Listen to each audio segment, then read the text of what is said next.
Hello, everyone, and welcome to Unconventional Coach. My name is Jenny, and today we are talking about communication. Have you ever had a conversation where you thought you communicated perfectly, but somehow things still went sideways?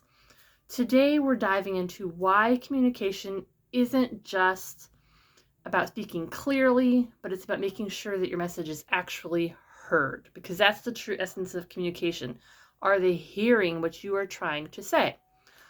So often we focus on getting our point across, but we forget the most important part, whether the other person truly understands us. And this can lead to a whole lot of arguments or maybe not getting a task done that you wanted them to do.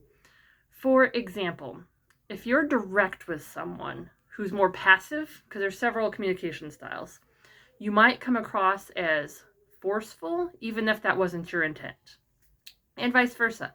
A passive person may not express themselves clearly enough, leaving you frustrated because you feel like they're just not getting what you're trying to say. So to really connect, it's important to understand both your style and the other person's style. And this can take some time to figure out. You'll have to observe how they're reacting to certain conversations or how they're trying to get their point across to be able to determine which communication style that they have. And by adapting and understanding how they communicate, you can avoid confusion. It can be faster and clearer, and you can have more productive conversations. So I always encourage viewers to think about how you communicate. Take a second to think about how you speak. Yes, here's my cat visiting us. Do you get to the point quickly, or do you take your time to explain things? I personally am a very chatty Cathy. I like to have a personal conversation before I get into any details of a work request or something like that.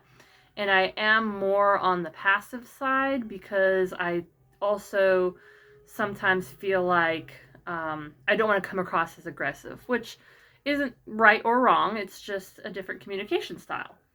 So next time, cat, please, sorry. Next time you're talking to someone, notice how they respond to you.